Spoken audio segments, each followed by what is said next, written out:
So here I have OPQR is a parallelogram. OP, the vector, represents Z1, and we have OR represents Z2. So that's along here and along there. So when Z1 and Z2 are complex numbers, defined in terms of Z1 and Z2, OQ. Alright, so OQ, over here when we get there. So to do that, I can do Z1 plus Z2, and we know that we can just add Z2 and that this is Z2 because it is a parallelogram, which means our PQ and our OR are parallel, so they have the same vector. We also have that PR is equal to, so we always pick our second point here, so our R is our second coordinate, so we go Z2 minus our first coordinate of P, which was Z1. So that's where we get our Z2 minus Z1.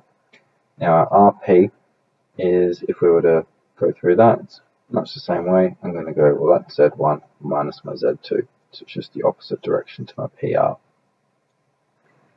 Okay, so that's part A. Part B wants us to explain from triangle OPQ why is the modulus of Z1 plus Z2 is less than the modulus of Z1 plus Z2. So if we actually looked at this as a triangle, so OPQ, that's this one here. So just get a different color. Alright, so it's this triangle here. One I've shaded in. That's our OPQ. If I'm looking at that triangle, that means I can do that OQ, because that's this long side.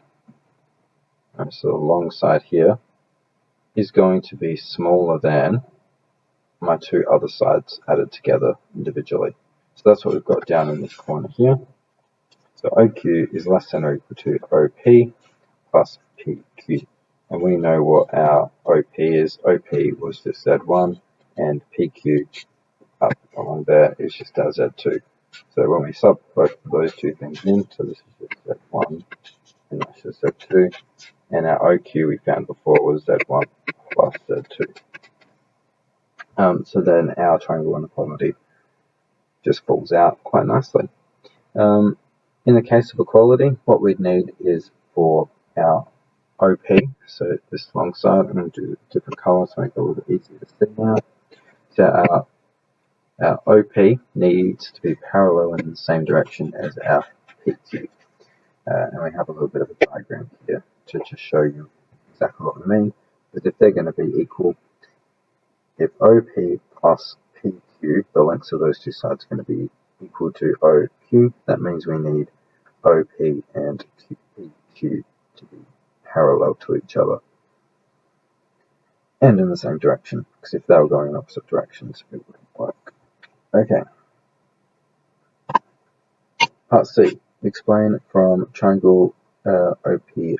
So now we're looking at OPR, so this one here. Why do we have the modulus of Z1 minus Z2 is greater than the modulus of Z2 minus the modulus of Z1?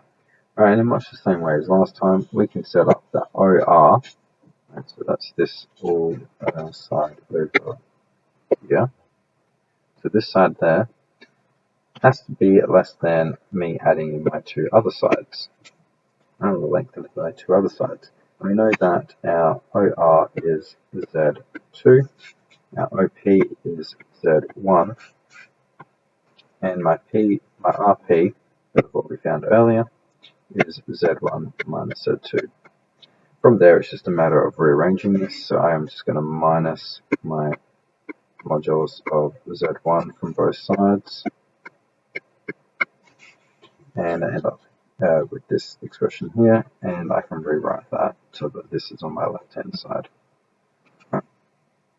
Much the same way as last time, I have the OP and RP, when they're parallel, will give me this being equal.